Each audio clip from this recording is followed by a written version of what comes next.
A guerra tarifária do Trump contra o mundo inteiro continua e hoje o mercado ele amanheceu simplesmente com mais vontade de cair, ainda além do que já tem caído ultimamente. Isso eu quero mostrar para você o qual que é o impacto não só na economia americana e nos seus investimentos, como também nós temos a carteira do canal, que é a carteira cripto, mas também qual que é o impacto que vai ser no seu bolso. Porque hoje a economia ela é baseada no dólar e tudo o que acontece no dólar tem seus impactos, sejam eles positivos ou nesse caso negativo, mas toda ação tem uma reação ou até mesmo uma expectativa de reação. Quero falar com vocês sobre o que aconteceu ontem, onde o presidente Trump ele deu início à guerra, não vou falar guerra tarifária, né, mas ele deu início à questão da aplicação das tarifas com base recíproca. O que significa isso? Que é assim, que você cobra para poder vender os meus produtos no seu país, eu vou fazer a mesma coisa. É assim, é uma guerra tarifária com base em reciprocidade. Que se você está fazendo isso, eu também vou fazer aqui. Simplesmente isso. Porém, tem uma pequena diferença de que ele está fazendo com alguns países, alguns até de igual para igual, como pelo caso no Brasil que estou mostrando para vocês, que ele está cobrando de 10%. Bem que na verdade eu não sei como que ele conseguiu chegar nesse cálculo, porque no Brasil se cobra 60% de importação.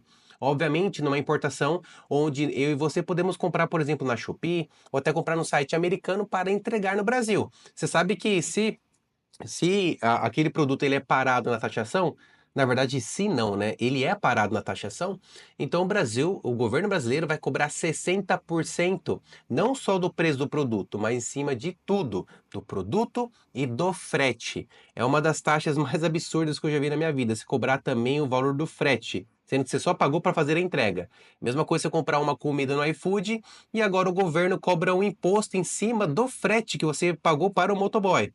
Enfim, não faz sentido, porque você está pagando por um serviço, quem tem que recolher imposto é o motoboy, não é o quem está comprando o produto. Mas só para dar um exemplo bem simples para vocês de que o Brasil ele foi ainda recebeu uma leve tarifa, porque se você for pegar, por exemplo, outros países, como por exemplo a China, ela cobra em torno de 67% de taxa de importação de produtos americanos para a China. E em contrapartida, de uma forma, uma forma recíproca descontada, os Estados Unidos então impôs uma tarifa de 34%. Aqui você pode ver a lista, talvez você pode até olhar também no próprio site do governo americano, tem no Twitter também, onde eles mostram todos os países e também qual foi a taxa. Vocês podem ver que tem países como o Camboja, por exemplo, cobra 97% de tarifa de importação. Nesse caso, os Estados Unidos falou o seguinte: quer saber, vamos cobrar 50 então? Porque é uma forma recíproca de tentar fazer o seguinte: o que que se é esperado com isso? Nesse caso, o governo Trump ele está esperando que, quando se faz isso, não é só subir o preço, porque vai subir, isso é inflacionário. Quando você aumenta a tarifa, você aumenta o preço. É muito simples essa roda. Só que ele espera que a mesma coisa que aconteceu agora com Israel. O que que foi gerado com Israel? Israel nixes all US import tariffs. Isso significa o seguinte, que Israel ele cancela todas as tarifas de importação dos Estados Unidos. O que que ele quer dizer com isso?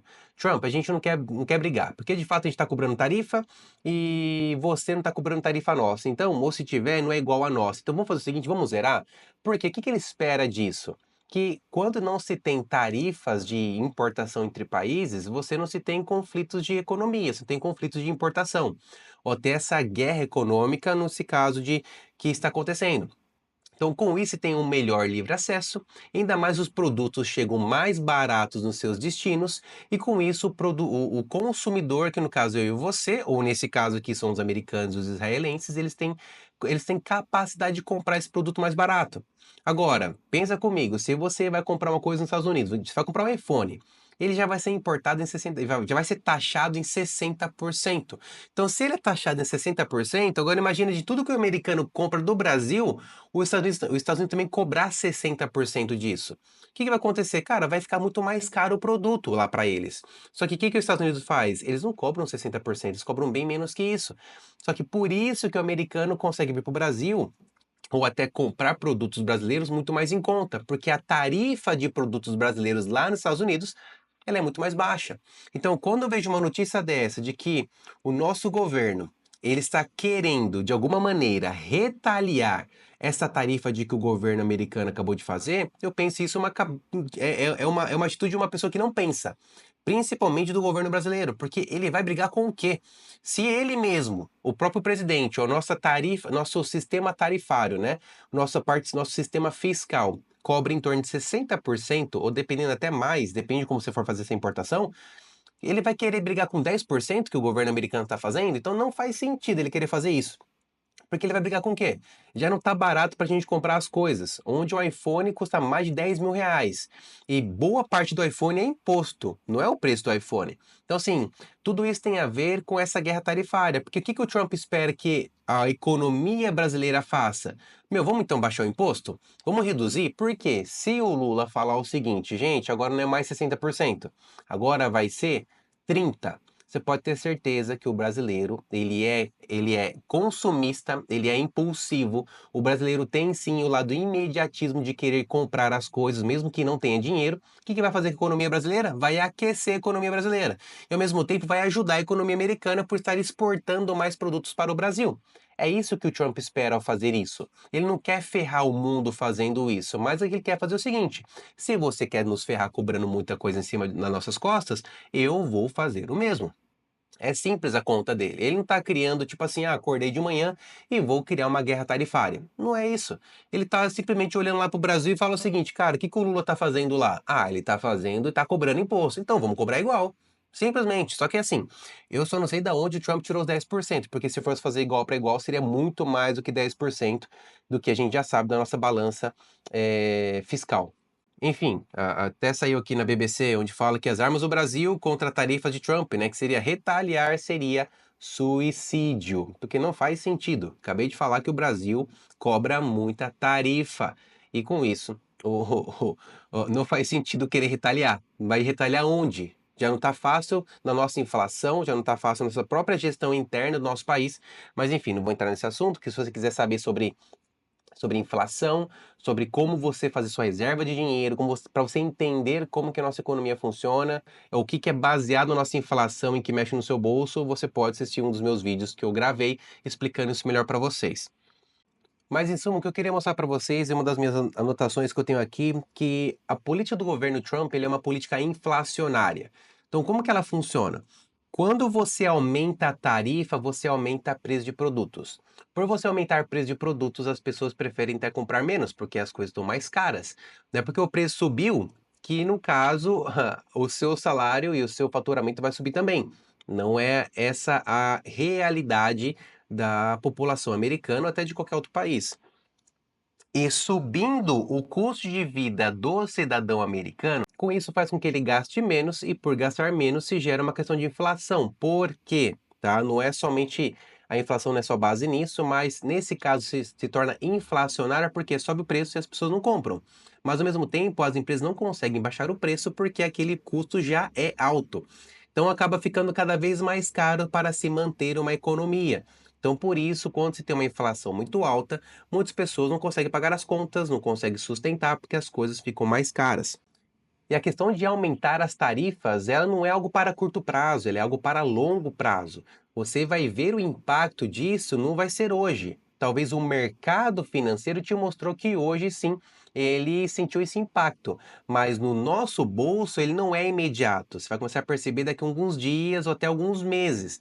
Para que, tipo assim, nossa, realmente agora está aumentando um combustível, ou agora que está aumentando o preço de um chocolate, ou agora está aumentando o preço do café. Estou apenas dando exemplos porque não é de reação imediata, conforme eu estou te falando nesse vídeo. Você vai perceber no seu bolso de forma gradativa. Sobre a recessão dos Estados Unidos, ela não tem se mostrado algo que se confirma com os dados, mas é algo que, com a parte das tarifas, ela retroalimenta a questão da recessão.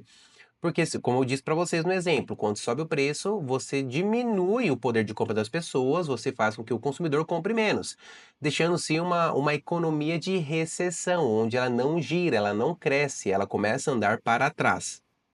Amanhã, sexta-feira, vai ser um dia muito importante para o lado econômico, onde vai sair os dados do desemprego nos Estados Unidos. Amanhã vai ser um dia muito importante para a economia, porque sexta-feira, dia 4 de abril, vai sair os dados de emprego dos Estados Unidos. Isso sim mexe muito na economia americana, porque vai mostrar se o mercado de trabalho ele continua aquecido ou ele está esfriando. Mas eu posso te falar que hoje, na quinta-feira, no calendário econômico, saiu informação de que a parte do pedidos iniciais por seguro-desemprego veio abaixo do esperado. Isso, de certa forma, é bom. Isso mostra que, assim, não tem muita gente sendo mandada embora. E ao não ter muitas pessoas sendo mandadas embora, a economia se mostra mais forte. Mas estou apenas olhando um dado isolado. Mas a questão dessa guerra tarifária é para simplesmente mostrar para o mundo que os Estados Unidos têm sido prioridade para o próprio americano. Ele quer sim proteger as empresas americanas dessa questão de onde empresas de outros países acabam dominando o mercado americano e próprias empresas americanas não têm esse domínio devido às tarifas impostas por outros países, que impacta sim o faturamento dessas empresas no país. E no meio disso tudo, o que tem subido, o que tem feito sentido investir? Posso mostrar para vocês o seguinte gráfico de que um ativo que faz sentido investir é um ativo chamado ouro. Ouro é um ativo que tem sim valorizado mediante a confrontos de risco, porque ouro ele é segurança. Então, eu vou mostrar aqui na minha tela, quero passar alguns gráficos aqui com vocês, porque ouro tem sido ativo de segurança em meio, na verdade sempre foi, né? Mas ouro tem sido sua reserva de segurança. Então, quando se tem uma certa crise econômica, quando se existe uma grande incerteza no mercado financeiro, ativos de segurança, como por exemplo ouro, tem se valorizado nesse período. Então você pode ver que o ouro está assim renovando altas, né, retomando máximas históricas, que nem hoje, por exemplo, está em 31,14. Olhando rapidamente também a força do dólar, o DXY está atualmente, em queda livre, porque o DXY é a força do dólar no mundo, é o quanto o dólar influencia. Quanto mais alto o DXY, mais poder o dólar tem mediante as outras paridades, as outras moedas. Mas hoje, por exemplo, tem nessas últimas semanas, porque estou no gráfico diário do DXY, o, o DXY está buscando a região dos 100 dólares, que é um preço muito forte nessa base de resistência, porque número redondo é até mais os 100 mil pontos é uma base muito forte para ser rompida, mas tem se buscado esse preço. Então isso mostra que do jeito que a economia americana está indo, o dólar vai continuar perdendo força frente às outras moedas. Então é sim esperado que o próprio dólar ele caia de preço no Brasil, porque hoje, se não me engano, está em 5,60 ou 5,70. Então você pode ver sim com mais proximidade nos próximos dias. Proximidade nos próximos dias é boa, mas você ver com mais atenção nos próximos dias de que o dólar vai sim, ele pode cair de preço. Não vou falar que vai, depois acontece o contrário, enfim. S&P também abriu com um imenso gap de baixa, enfim, não é legal isso para o mercado, ele tende sim a fechar esse gap, mas S&P caindo mostra que as empresas dos Estados Unidos, o conjunto das 500 empresas está em queda livre também. Agora, olhando rapidamente Bitcoin, podemos ver que dominância de Bitcoin está subindo, isso é bom para Bitcoin. Mas ao mesmo tempo, para as altcoins, isso não é tão positivo, porque quando se tem uma dominância muito alta em Bitcoin, qualquer oscilação que ele tem, ele influencia muito mais em ativos menores, porque ele tem uma dominância muito grande de mercado. Então, ele atingindo o patamar de 62% de dominância do mercado cripto, mostra que no gráfico semanal, a última vez que o Bitcoin esteve nesse patamar foi em meados de 2021. Olha só, é um patamar histórico de que Bitcoin está voltando a ter uma dominância tão alta. Isso mostra que talvez em breve sim o Bitcoin volta a ter seus rallies de altos, porque está acumulando market cap, está acumulando capitalização de mercado. Isso é positivo, isso não é sinônimo de que o Bitcoin está subindo, mas a dominância que todo o mercado que está fazendo, eles estão vendendo outros ativos e estão comprando Bitcoin. É isso que está fazendo, tá? É por isso que o Bitcoin tem tido esse comportamento, nesses últimos dias, porque ele não tem caído tanto quanto outros ativos, porque o mercado tem preferido comprar segurança e Bitcoin tem se tornado um ativo de segurança em longo prazo. No canal de semanal, você consegue ver também que o Bitcoin está respeitando essa estrutura de alta, mas está assim aqui, testando uma linha de suporte de LTA. LTA, uma linha de tendência de alta, como vocês podem ver aqui, de baixo a cima, está testando a linha de 200 no semanal. É uma linha de longo prazo importantíssima, porque se romper para baixo dessa linha, o Bitcoin pode sim buscar principalmente os 75 mil dólares, ou até mesmo retomar o patamar dos 65 ou até 60 mil dólares. Eu não quero trazer pessimismo, mas isso é se ele romper a base, né, romper ali o seu suporte, que ele é muito forte. Isso no gráfico semanal, e puxando agora no gráfico diário, consigo ver também que o Bitcoin está num certo caixote entre os 87, 88 mil dólares e 77 mil dólares. Então é esse range de 10 mil dólares que ele está trabalhando.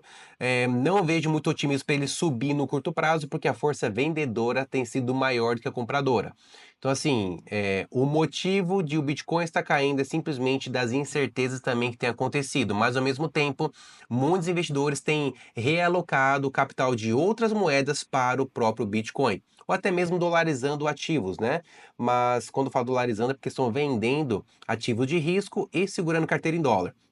Mas vocês podem ver também que até no diário o Bitcoin tem respeitado uma LTB, que é essa linha branca que eu acabei de traçar aqui para vocês, que é uma linha de tendência de baixa. O que significa isso? Ele está caindo, está fazendo topos menores, não está conseguindo romper preços mais altos anteriores.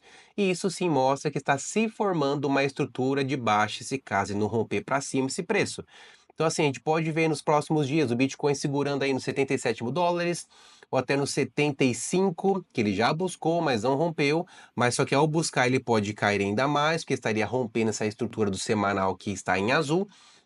Mas o que podemos ver no próximo dias é o Bitcoin ficar oscilando nesse preço, tá? Não tem muita decisão, não tem muito catalisador de mercado e, enfim, o que eu posso esperar nos próximos dias é acompanhar as médias, porque no diário o Bitcoin já está abaixo da média de 200. É uma média muito forte. Para ele romper essa média, tem que ter muito catalisador e muito impulsionamento do institucional, que são grandes investidores no mercado. Então, assim, no diário, o mercado ele já está numa estrutura de baixa, ele já está numa estrutura de abaixo das médias de longo prazo. Só que no semanal ainda temos certo otimismo. Só que se confirmar no semanal, a gente tem sim mais expectativas de bear market ou de mercado de queda, onde não se tem tanto otimismo até que se vire a chave economicamente. Bom, a princípio é isso, pessoal. Espero ter sido claro no meu vídeo, falando até um pouquinho mais sobre guerra tarifária, sobre a questão do mercado cripto, os impactos, as notícias. Enfim, espero ter sido claro. Não se esqueça de se inscrever no canal, ativar o sininho, curtir esse vídeo e compartilhar com mais parceiros aí. Valeu, pessoal. Até mais.